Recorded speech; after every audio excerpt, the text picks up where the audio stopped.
Hello everyone, and welcome to today's IFSEC Global webinar, Moving to Mobile Access Control, in collaboration with HID Global and broadcast by Informa. I'm James Moore, editor of IFSEC Global, and I'll be your moderator today. So, why are we talking about mobile access? Well, it is beginning to play an increasingly common role in access control systems, as it offers the ability for employees or visitors to use their smartphone, tablet, or wearable technology to access workplaces, facilities, and more. It was perceived to be relatively in its infancy just a few years ago, but recent reports have shown an accelerating trend towards the adoption of mobile credentials. Take our recent State of Physical Access Control report, for example, where over 50% of end users highlighted it as the #1 trend they believe is set to shape the future of access control.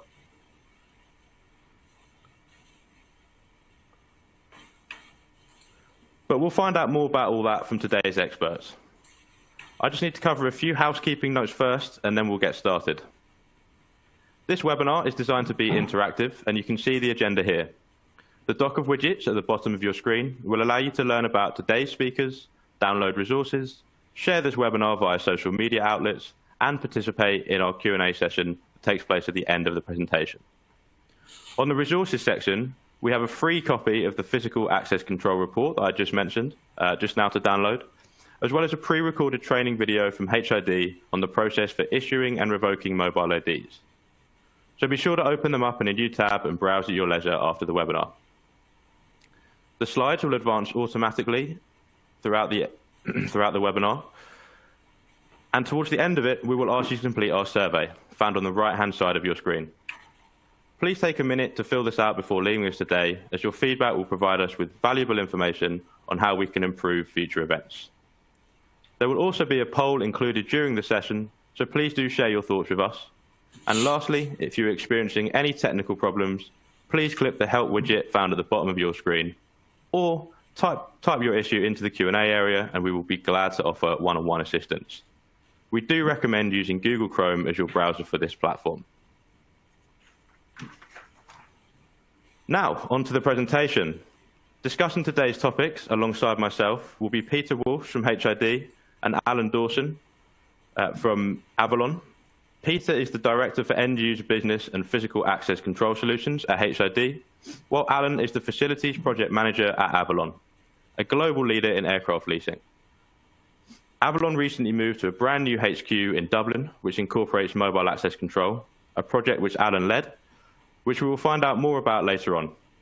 The full speaker bios can be found in the widget on your screen. So, without further ado, over to you, Peter. Hi, good morning, everybody. Thank you very much, James. Really appreciate that introduction. Wanted to start off today just by sort of really covering off in this webinar the first few sections, really about what is mobile access, what are the component parts of it, what are some of the end user benefits that you may see for you and your organization. So I think we can all agree that mobile connectivity has certainly changed the way that we all live, work and play. And we're really seeing at HID that we've been in this space since 2014. So it's a technology that's evolved over the years, and we're now seeing quite a huge, large-scale adoption within the marketplace. So, as I say, what I want to run through to start with is just some of the component parts of the HID solution. Again, some of the modes of operation, and some of the key benefits. So that's the first few things I want to cover off. So again, this first sort of picture really just shows you what the access solution is, and it's effectively a cloud-based solution. So what it is looking at how we can allow end users to manage secure identities on a mobile device for physical access control. And what we're doing is we're replacing or complementing, in many instances, the existing access solution, which as we all know today is normally a key card or a fob to access your building. So basically on the left-hand side, you can see that it's a cloud-based service where the administrator workstation is used to basically deliver a mobile credential to your mobile phone. And on the right-hand side, what you can see there is we're using a mobile device, whether it be a mobile phone or a smartwatch, to allow you to gain access into your workspace. Also important to mention that as well as the mobile access technology being used for access control, it's also used for other extended applications in workplaces. So things such as secure printing, logical access to log onto your PC. So we're seeing that the whole mobile access piece really evolve into many different areas, not just access control. So let's sort of move on and look at some of the first few components of an access control solution. So the first and probably most visible part for an end user is the virtual credential, which is stored on a smartphone. As you can see from the picture in front of you, that's showing a number of virtual credentials. We can see 2 there, but you can actually store up to 10 mobile IDs on a single mobile smartphone. So it's open to gaining entry into numbers of different buildings really across your facilities. Another thing that we've seen come across fairly recently, really, and this has come back through end user feedback, is that you can actually put a picture of the person on the mobile credential. So if you're looking for that visual verification, very much in the same way as a plastic card could have a photo ID of your employee or your contractors or your visitors, that is all now fully embedded into the mobile solution. And again, that came through feedback from the marketplace. I think it's important to say that from a security perspective, we use COS Secure Messaging Protocol is used for over-the-air communication, and that's a standard-based, highly secure cryptography solution that's used to ensure that you've got a completely secure solution. Also worth mentioning that the solution from HID is ISO accredited, so it's one of the few in the marketplace, if not the only one that has that. And then the final piece for the mobile ID is we're seeing, as you can see there, that has the HID logo badge on it. A lot of end users want to use their own corporate logo. So as part of the solution that is available right now, you can actually reskin that logo to be your own. That could be your own corporate logo.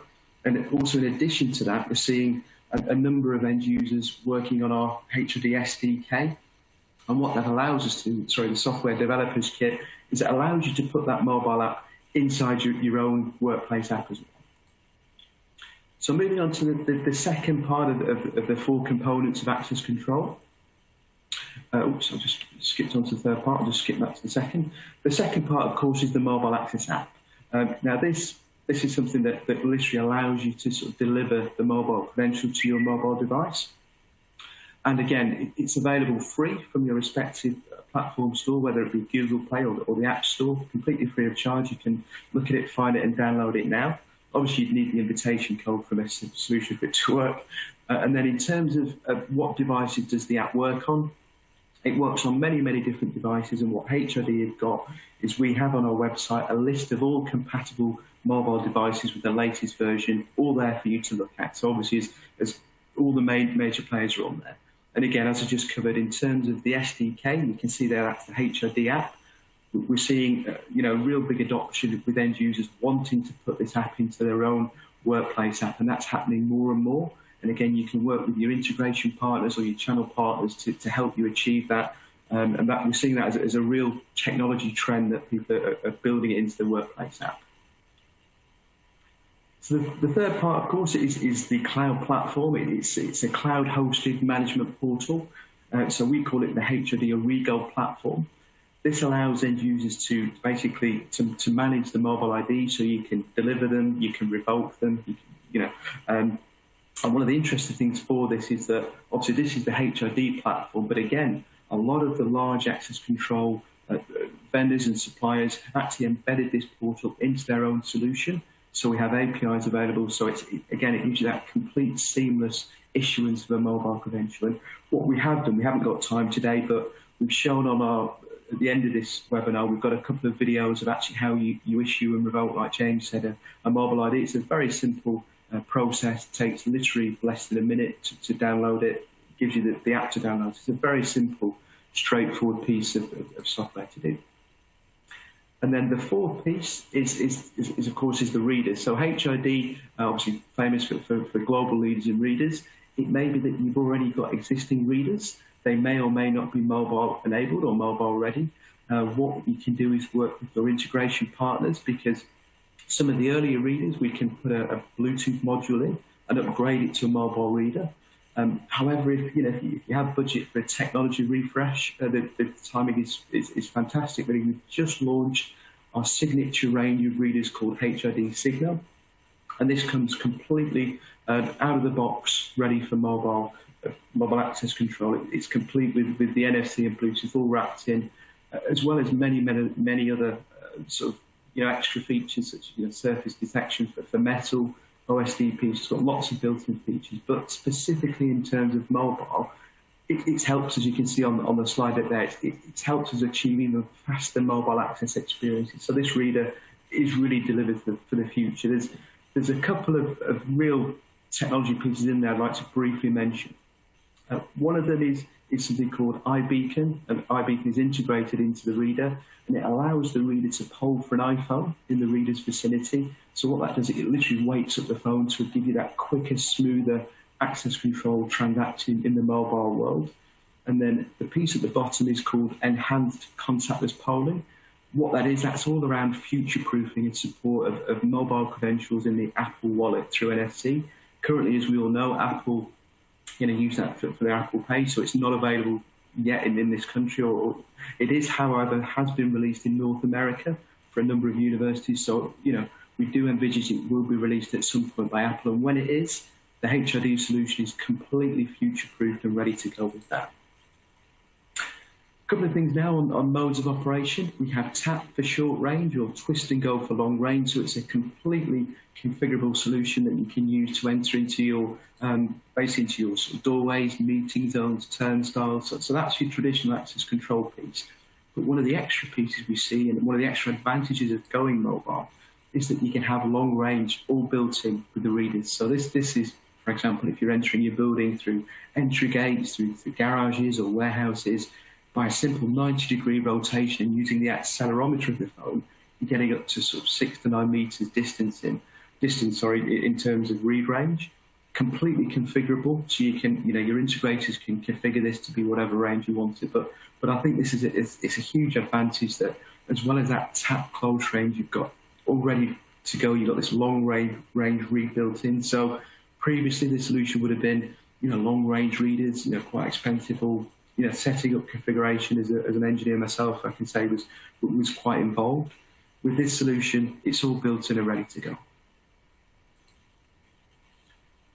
So I want to cover off now the last few slides on this section of the webinar, just all about some of the benefits of mobile access control. The 3 key areas for us that we'd like to just briefly cover today, if we can, is the user experience, the user convenience, operational efficiency, and the security. So in terms of enabling touchless access, how do we make the workplace safe in this new world?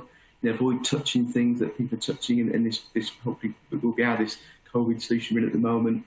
Well, a lot of it is down to sort of issuance and touchless access. So from a sort of issuance perspective, no longer are you having to sort of issue a plastic card to somebody. You may have card issuance facilities within your buildings.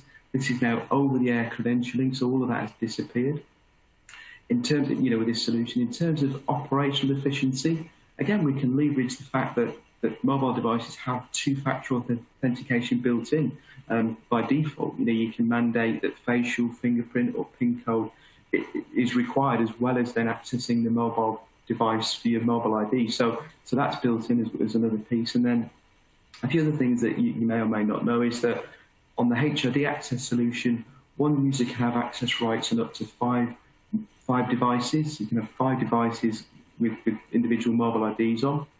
And again, like we covered before, you can have up to sort of 10 different mobile IDs per device. So it's very, very flexible. So if we drill a little bit deeper into the benefits of the user convenience, obviously we're enabling your building occupants, your employees, your visitors, your contractors, to use their smartphone or wearable to enter controlled areas. No need to carry a card.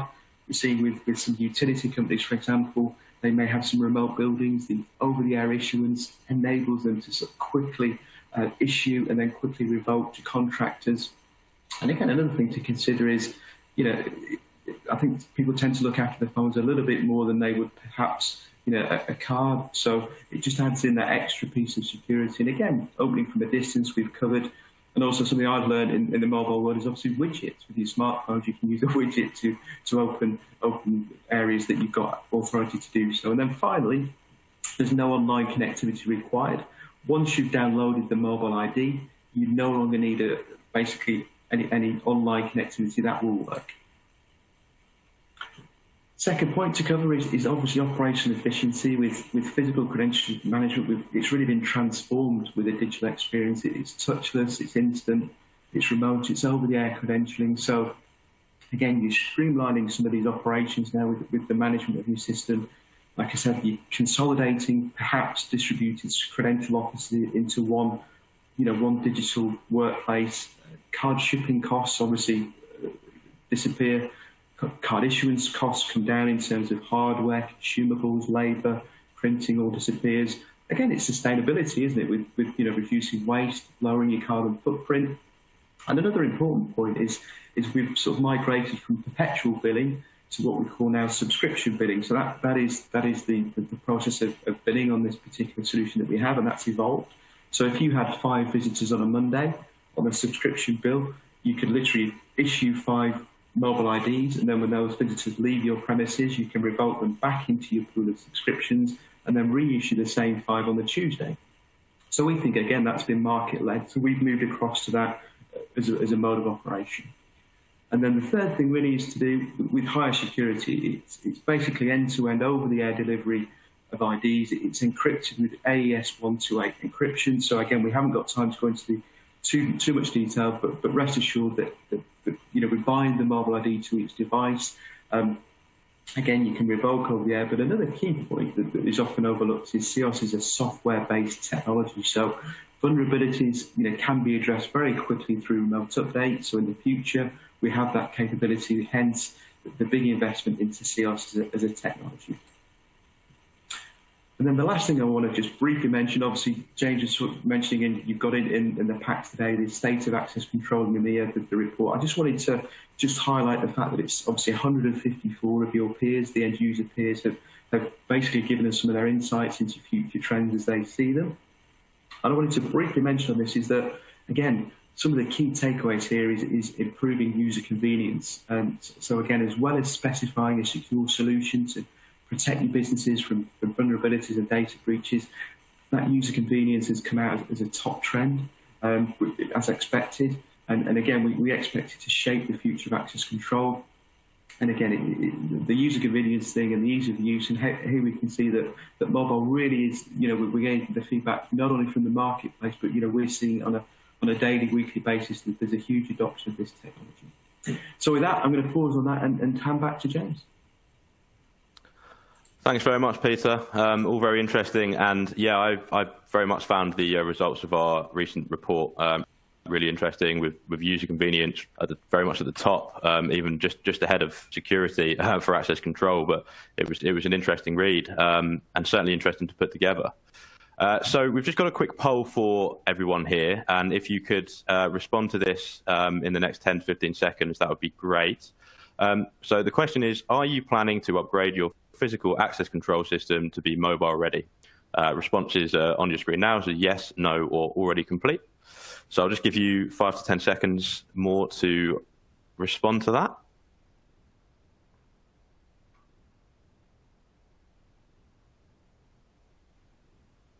Okay, hopefully everybody's had the chance to do that. So we're going to move on now to our discussion with Avolon and Allan.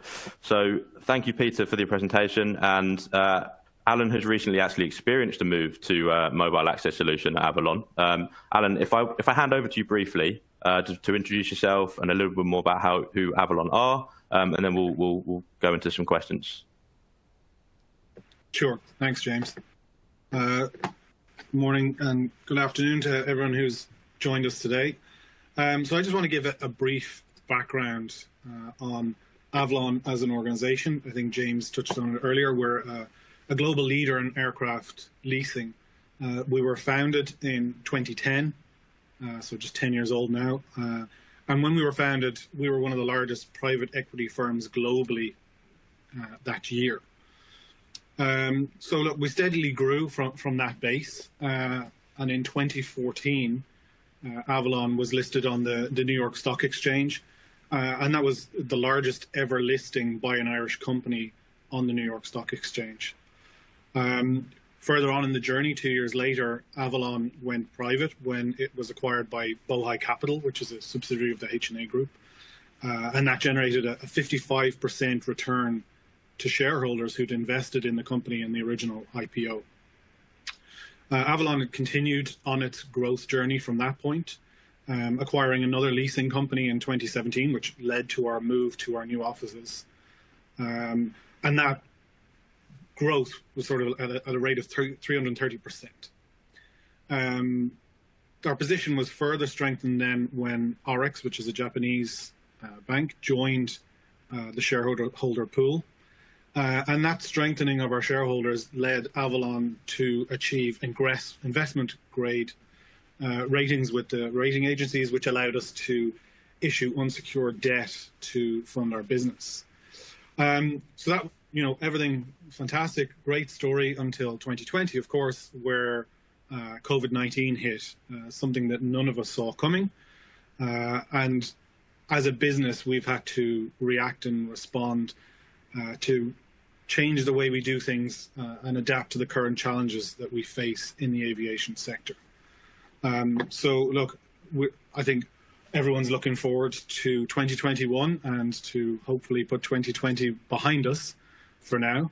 But just now to give you a brief overview of Avolon's fleet. So we currently have approximately 837 owned, managed and committed aircraft.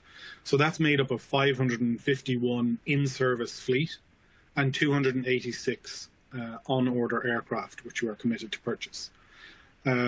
We operate in 61 countries. We have 145 customers across those 61 countries. And the average age of the aircraft that we own is about 5.3 years. So it's one of the youngest fleets across all of the lessors.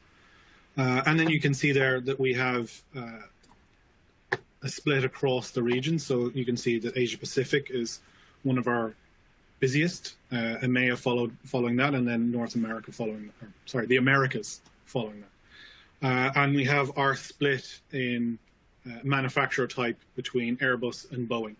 So we only operate with those two manufacturers. We don't have any other manufacturers in our current pool. So that's just a brief overview of Avolon and what we do. I would say that there's a potential that you've traveled on an Avolon-owned aircraft at some point, but it will be branded with the airline's livery that you are traveling with. But it's just an interesting point to potentially note. So James, back to you. Great, thank you for that, Alan. All really interesting. And obviously you moved to the Dublin office a couple of years ago now. What were the main reasons for moving to Mobile Credentials when doing so? Yeah, so look, we moved to a 77,000 square foot building. That was a big change for us. We were in 20,000 square foot building, which was a part of a larger building at the time. When we moved to this new facility, we took the entire building. And that presents its own challenges in terms of access control. Previously, we used the landlord system. Now we had the opportunity to put in place our own. And, when you're fitting out a brand new building, so this building was literally finished construction, 2 days before we started our fit out. So it was all about what's the best technology that we can put in? What's going to sustain us into the future so that we're not having to revisit these things every 18 months, 2 years. So we spoke to our integrator. So locally for us, it's Summit Security, but through them and Robbie, who's the local HID contact, we started to explore the opportunities and the technologies that were available. And, the mobile access reader was brought into us. And straight away, we were like, yeah, this is definitely something that we want to get onto because cards are great, right? And you hang them around your neck and they are an identifier and that's fantastic.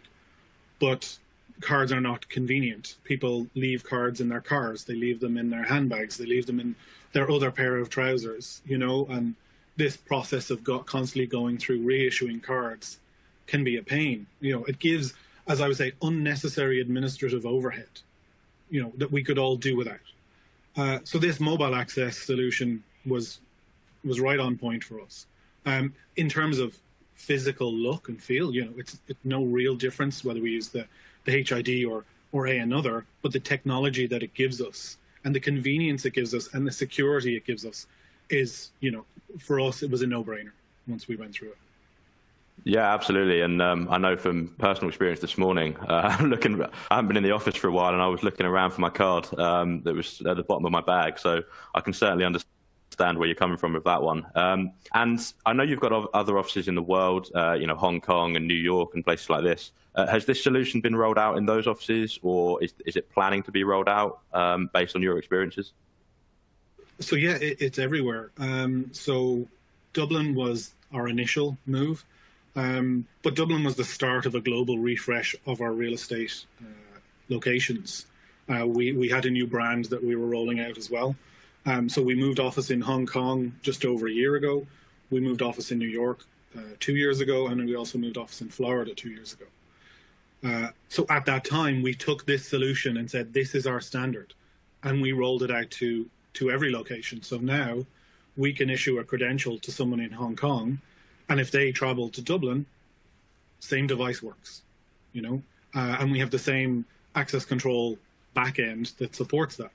So we are a very mobile workforce, given the nature of what we do. Clearly, with COVID, less so, but certainly up until that point, regularly we would have people from other offices generally visiting Dublin because it's the HQ.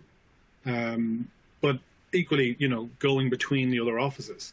And again, when someone's traveling, the first thing that they think of is not their card. But everybody's going to bring their phone, So it means when someone turns up at the HQ, they're just able to get access. They don't feel like, oh, well, I'm a New York employee, so I have to go through a process to access HQ. It's like, no, I can walk in here the same as I would walk into my home office, use my phone, it authenticates, and away I go. And even that user experience within the organization just levels everything out. No one feels differentiated just because they are based in another office. Yeah, absolutely. And speaking briefly on the COVID aspect, obviously it must be quite nice for you knowing that you've kind of already moved to a contactless solution, because the amount of stuff that I've been working with and reading about businesses wanting to move to contactless solutions, and has this been quite a nice kind of it felt quite nice knowing that you'd already moved and you had future-proofed in a way.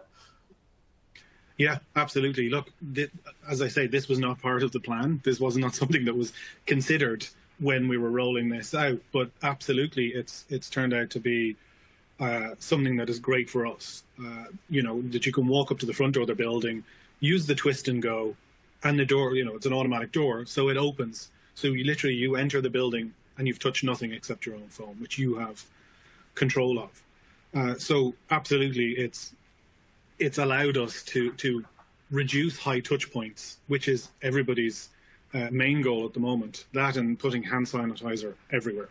But generally, it's using the mobile phone to gain access, which has been great.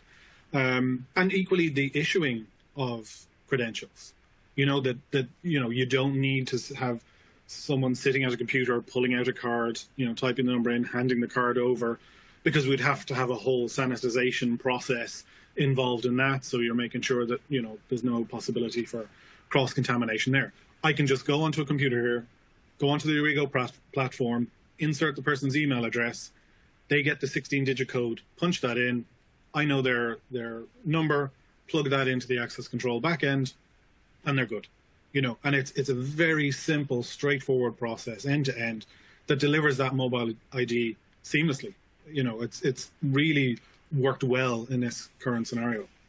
Yeah, absolutely. And why on the sort of decision to use HID? Why did you use HID specifically for this? What was it about their solution that worked for you when specifying it? Yeah. So look, again, HID, global leader in access control. I've used HID readers since my early days in facilities and security management, back in the early 2000s. So again, for me, it's just that brand recognition. It's knowing that you're going to pick something that's going to work out of the box. You're not going to have any challenges around integration with systems, and we didn't. However, I also know that the support is there for me if I do run into issues, that we can pick up the phone and get in touch with HID, either through the integrator or directly, and get that support and get issues resolved quickly. So, when you're going to go for this latest technology, and at the time, mobile access technology out there was, still young enough, so we're talking over 2 years ago, to put something in, you want to be sure that you're going with a name that you trust. And that's what we did. Yeah, absolutely. And as far as the outcome goes, what in specific security challenge terms, what was the major benefits you noticed, once you completed the move? Look, I'll be honest, in terms of end user experience, convenience, we don't get the, I left my card, or, when someone goes outside of a secure zone within the building and then wants to get back in, but have left their card behind. No one forgets their mobile phone, or very few people leave their mobile phone behind them when they step out, and it might be just to pop outside the building for a bit of fresh air, or go get a cup of coffee, but that's outside the secure zone. That convenience for everybody is just very straightforward. In our office in Dublin, our lifts are access controlled. So if you want to travel between floors, you need to activate the lift with your phone. If you forget anything that's going to authenticate you, all you can do is go to the ground floor, and then you have to go through a process. Again, when people are traveling internally within the building, very easy for them to leave their card behind. But again, they won't leave their mobile phone behind. From our perspective in relation to administration, it's just seamless. It's a cloud platform. It doesn't mean that you have to be on the corporate network to access any resources. You can do it from anywhere. Again, given our current circumstances, our office is effectively closed at the moment. But we still have new starters that are joining the business. They still need to be able to go to the office to pick up the kit that they need to work. So to be able to issue them credentials from anywhere, whether I do it, whether one of the team does it, again, the convenience of that has just been excellent during this period of time. Yeah, absolutely. And you speak of obviously the convenience for employees as well. Was there much communication needed for them to understand the new process? Was there any kind of challenges to overcome, such as concerns over battery life on mobiles and things like that? Or has it all been pretty straightforward, pretty easy to kind of communicate the message of what they need to do now? Yeah, so look, on the buy-in front, when people ultimately get on the platform and use it, they're fully bought in. It's great.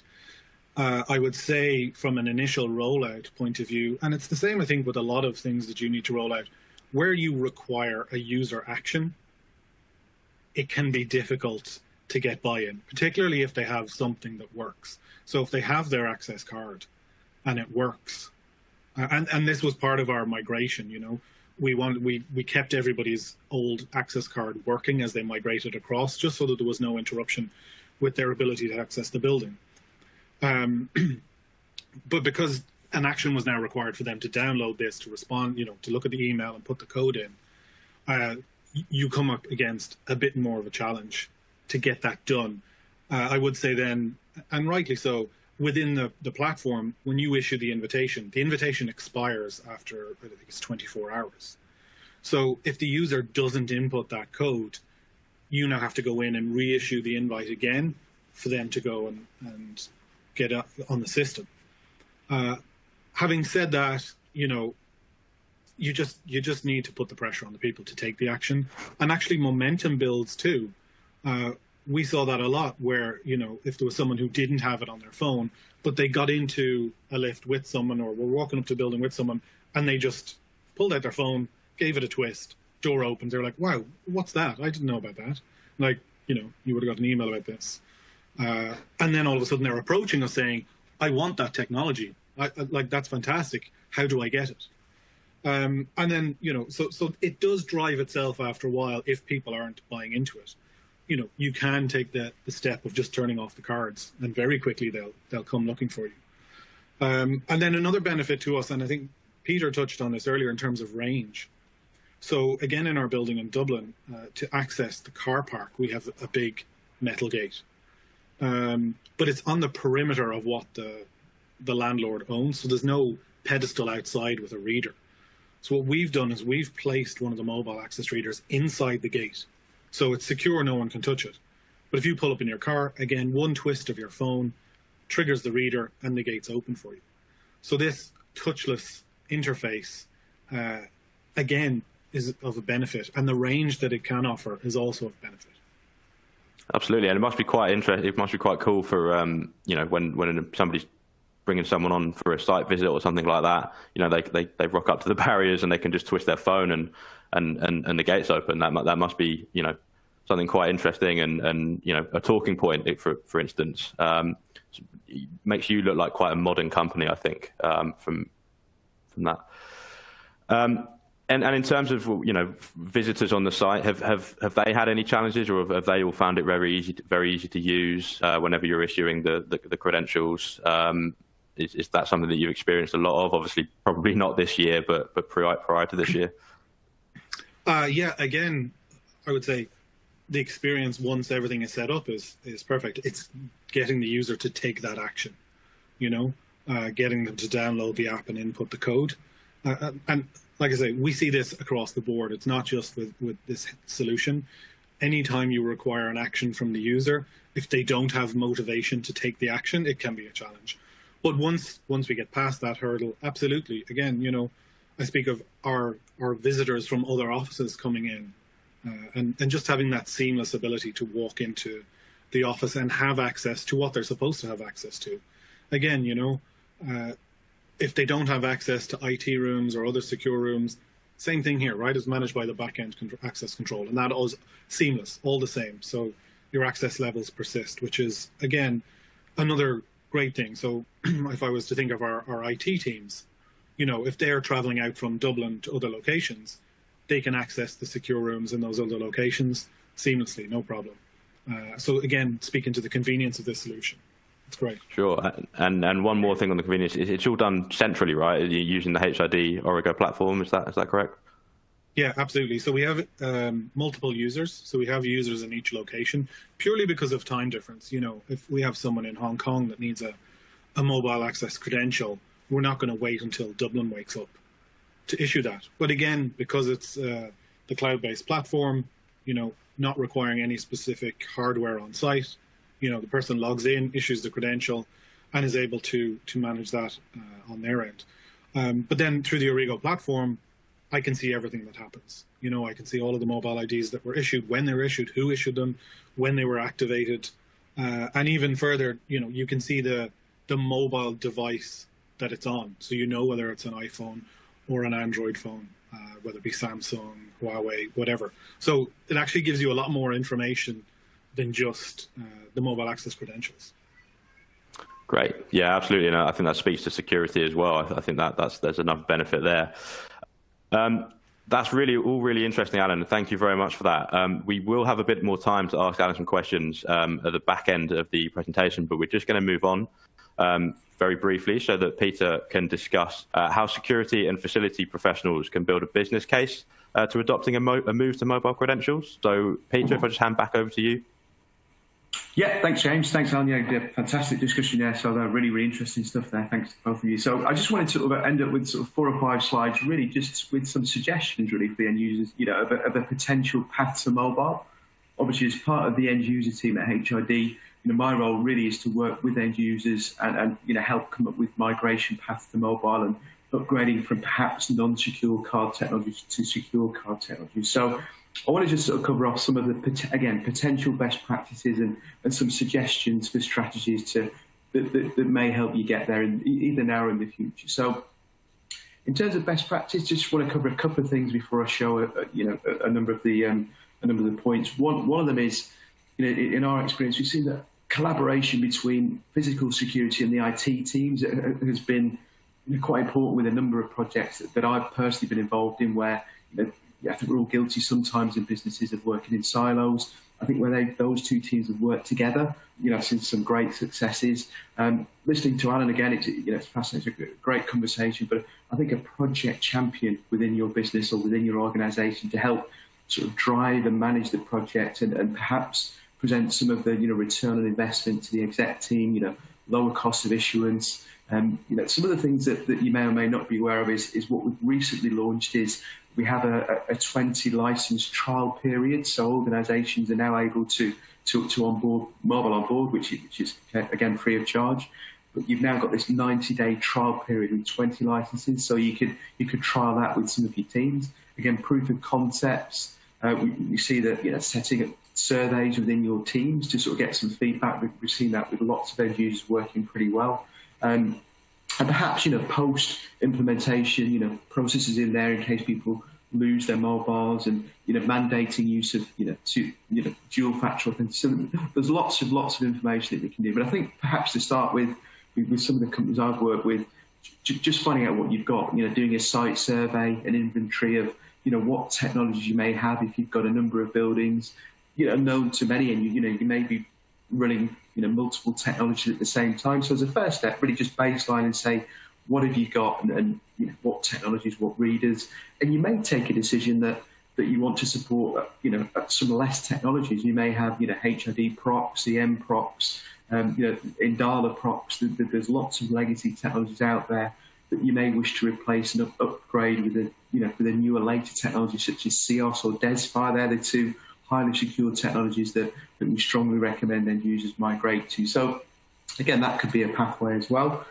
Again, in terms of new solutions, if you have got a technology refresh budget, sort of ensure that some of the readers you're putting in are perhaps going to be signal readers, which are mobile ready, perhaps not for 2020, maybe for the next 2 or 3 years. But if you are making an investment, make sure that you future-proof some of the readers in there so that, once you move forward, you're ready to sort of take advantage of that.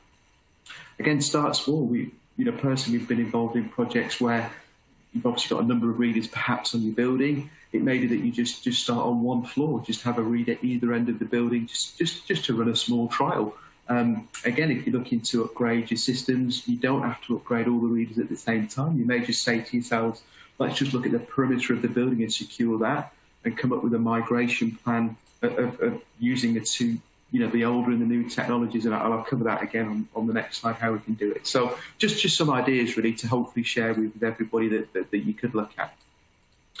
So what would we say in terms of a potential upgrade path? Again, everybody's different. There's no one case fits all, but a suggestion we would say, and again, as an end user resource for end users within HID Global, we often sit down with end users and come up with a standard of perhaps a multi-technology card or credential that works on old and new readers. So while you migrate to a newer reader, you obviously, like Allan says, you've got to keep that business continuity going. Your people have to be allowed in and out of your buildings if they're authorised to do so. So this migration bit can be quite complicated. But again, we're here to help, and so are your integration channel partners. So we'd suggest decide what standard you want, potentially look to upgrade your readers, perhaps not all at once, and then replace the credentials with maybe a multi-tech credential that can be read on old and new readers.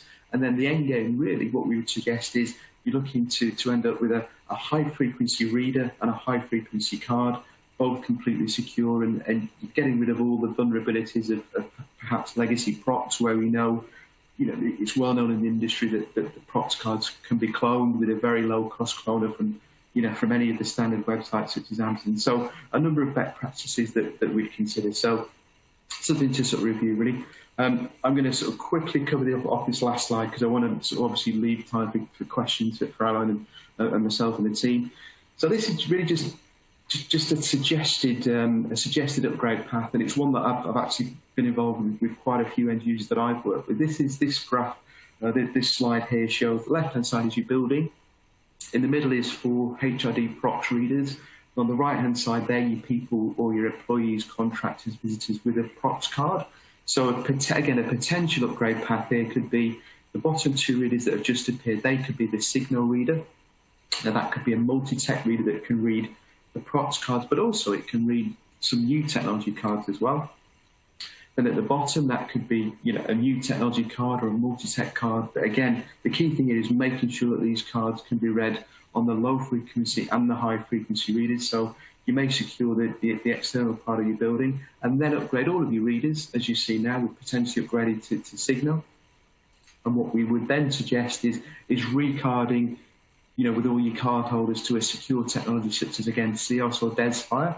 As you can see on the right-hand side now, that's all gone green. And then on the left-hand side, as far as the readers are concerned, we can now, again, it gets a little bit complex, but we can switch off the low-frequency read technology within that reader.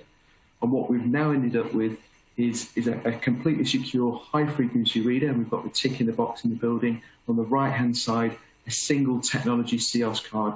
And again, that's really the end game that we're looking for in terms of migration. Again, completely mobile compatible. But it just allows us to come up with, that's where we want to get to, what's the quickest and most cost-effective way of getting there and what fits yourselves and your business.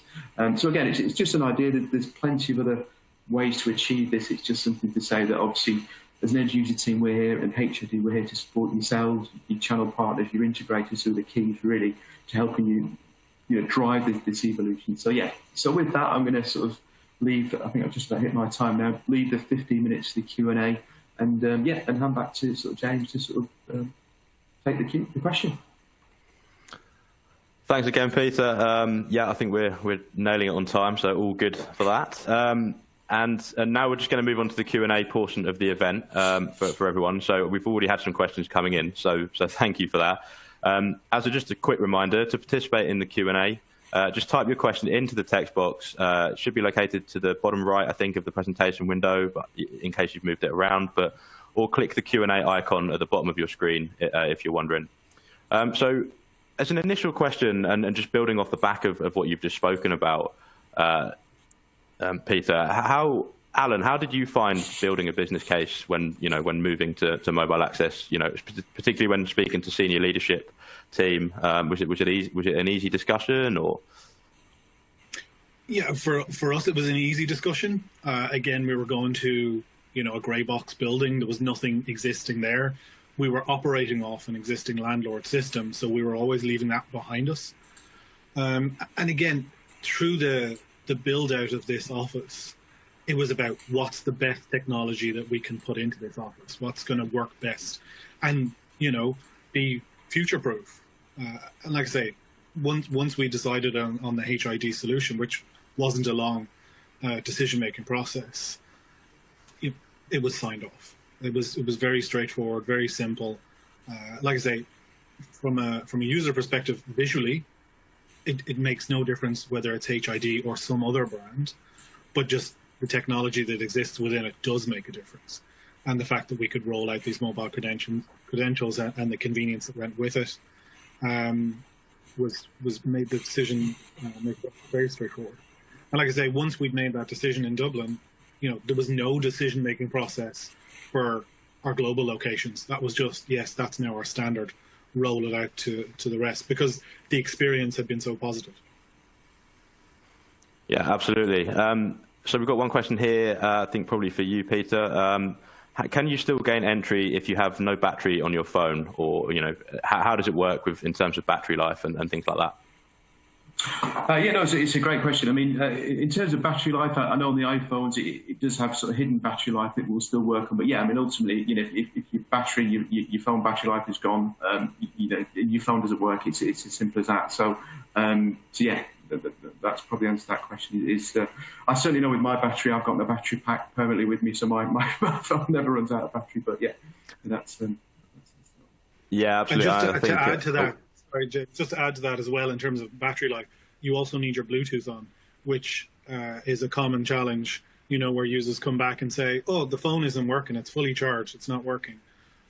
The Bluetooth is usually off, so you get people to turn the Bluetooth on just with the way it works with these readers. Yeah, I think it's something to consider, but also I think a lot of the phones coming out these days are emphasizing battery life a lot more than they used to. I think 5 or 10 years ago, battery life was barely lasting a day sometimes. But I know certainly with my experience, they've definitely improved in that facet. I just wanted to bring your attention actually to the poll results here.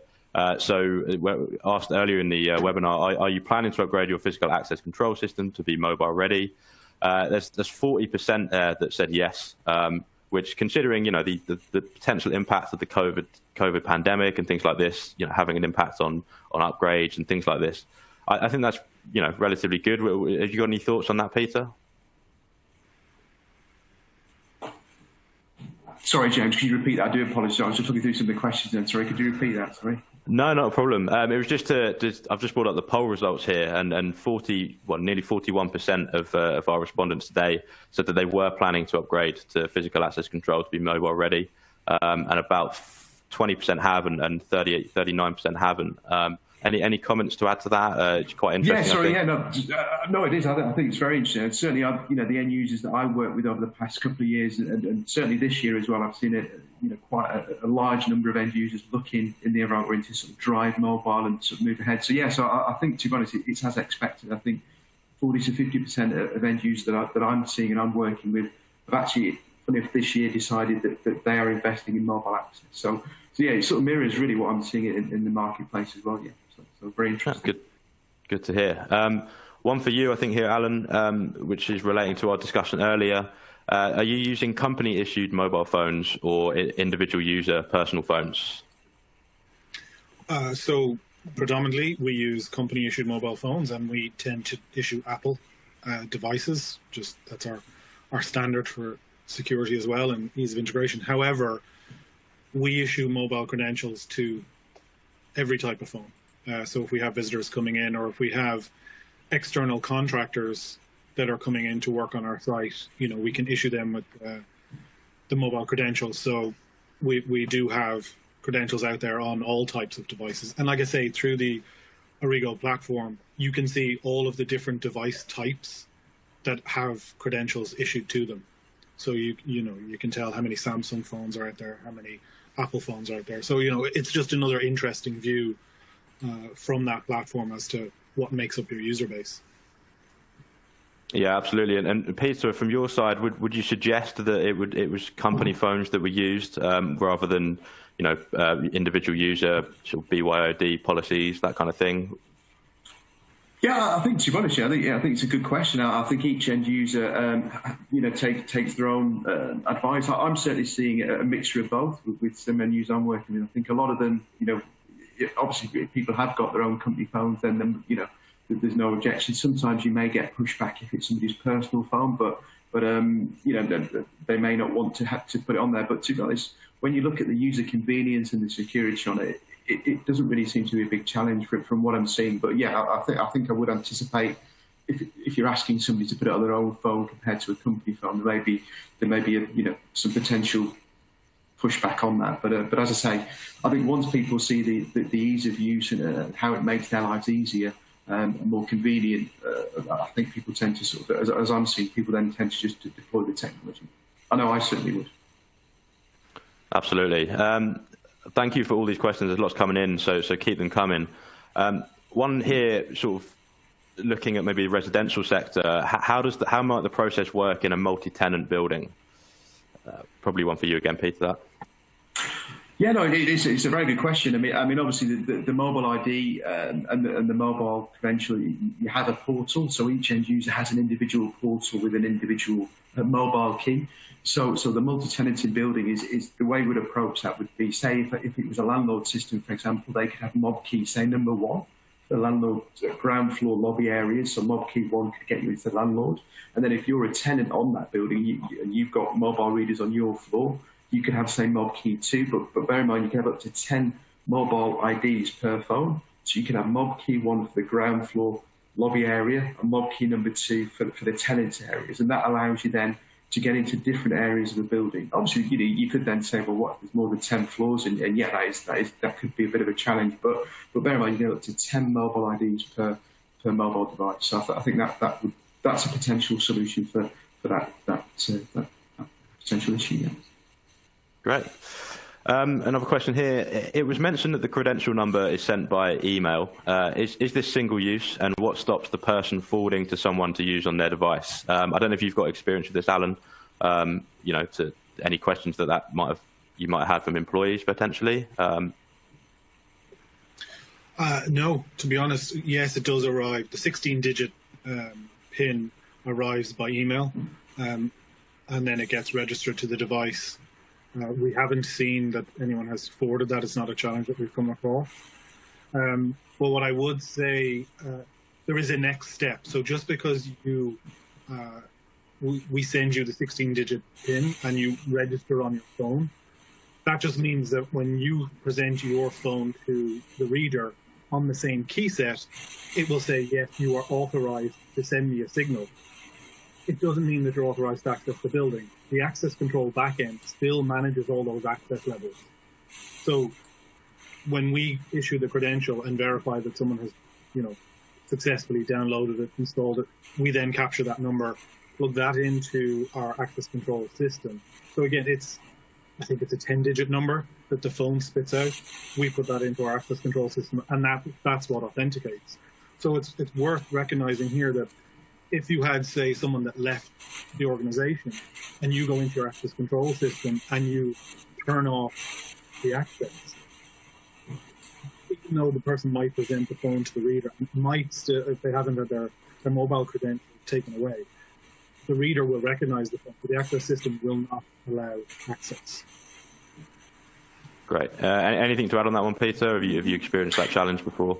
No, we haven't experienced that challenge at all. Like Allan says, you receive an email, it has an invitation code on it, but it's obviously it's not an issue we've ever come across, to be honest.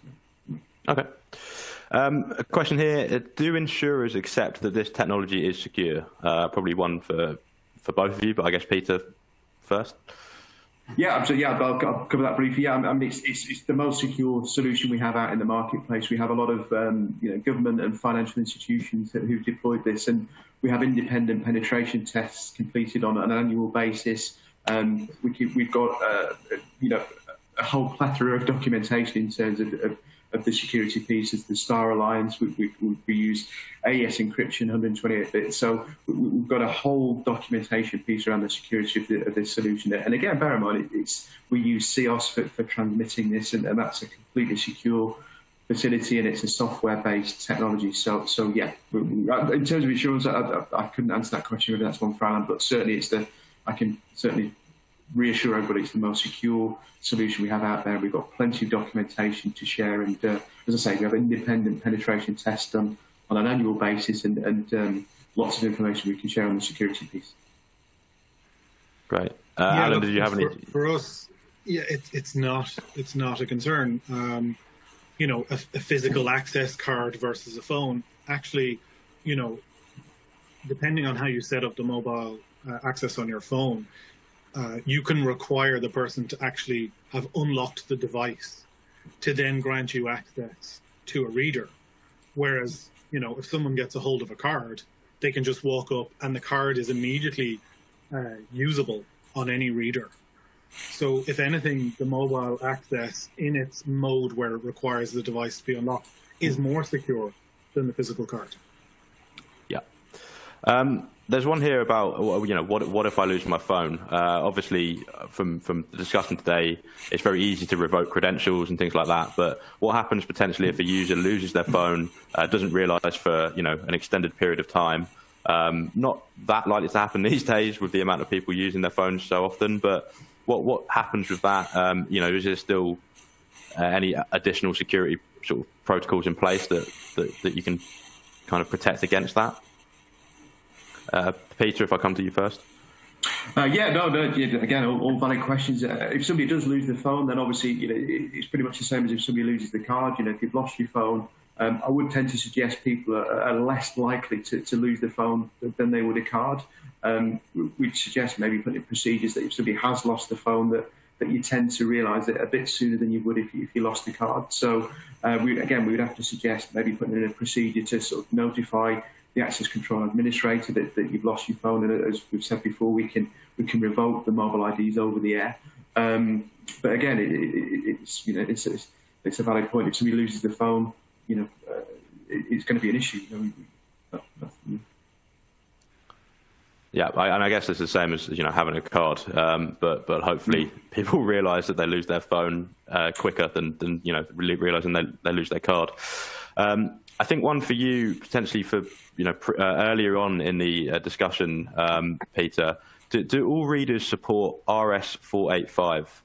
Bear with me a little bit. I'm not a technical expert. But, no, that's fine. No, that's fine. No, it's a great question. The vast majority of readers will work on 485. Correct. We've got OSDP. It's one of the sort of latest technologies as well. So yeah, again, what I would suggest is I can only talk about obviously HID readers. The HID Signal reader is our latest reader, and that would support it. Great. Still, just a couple more questions about the battery side of things. Figure we might as well clear it up as much as we can. How do users gain entry then if they do run out of battery? Do they simply have to wait, or is there a kind of backup procedure in place? I guess it might depend on particular company protocols. Any comments for that one?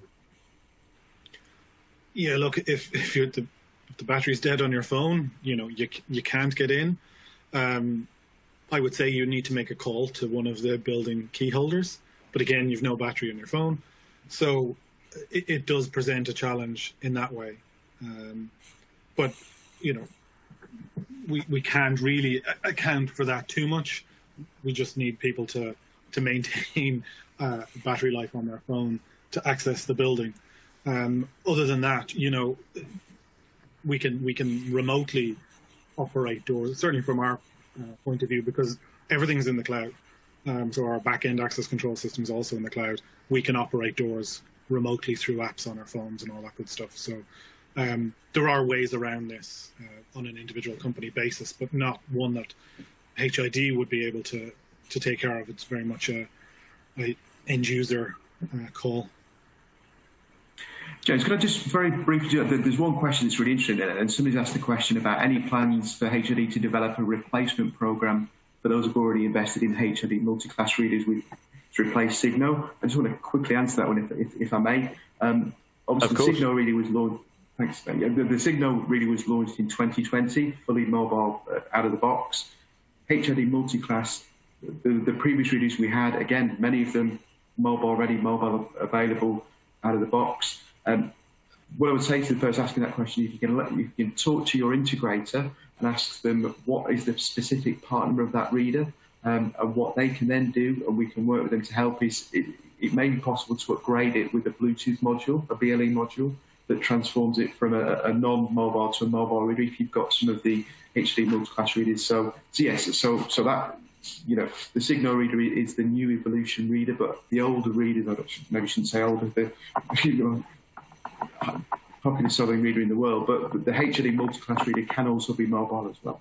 And again, if you haven't got a mobile one, we can potentially fit a Bluetooth module to make it mobile. Fantastic, thanks for that.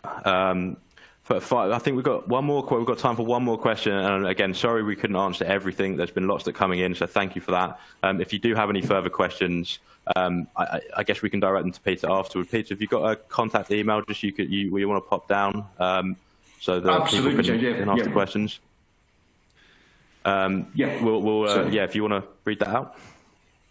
My email is pwalsh@hidglobal.com. So please, we'll answer all these questions after the event. Obviously, we're over on time now. So thank you so much for all the questions. But pwalsh@hidglobal.com. Fantastic. And we pass any more on to Allan if we need to be, if we need to. So just a final question, I think, again, for Allan here. What backend is used? I think we probably covered that in HID Origo, and how are the credentials integrated to this platform to cardholders? Yeah, so I think this is what does HID sit on top of. So we use a Vanderbilt product for our access control and access levels. And essentially, the mobile phone spits out a 10-digit number. So same way as you would take a 6-digit number off a COS card, you get a similar number from your phone. So in the back-end system, you just put it in as a card number, and that's how it authenticates. Great, thank you. Unfortunately, that's all we have time for today. Thank you both to Peter and Allan. Obviously, we really appreciate your time and expertise on today's topic. As we've discussed, mobile access adoption appears to be a growing trend, and I'm sure the IFSEC Global audience will have found this as insightful as I did. On your screen here, just as a reminder, don't forget to check out the resources tab on the webinar console. Our recent end-user focused trend report on the state of physical access control in collaboration with HID is available as a PDF to download. And there is also a short training video on how the HID Origo platform or mobile access management portal works, particularly when issuing and revoking mobile credentials. Thank you to everyone in the audience. We had loads of questions, and so really appreciate your attention and participation. I hope you found this interesting.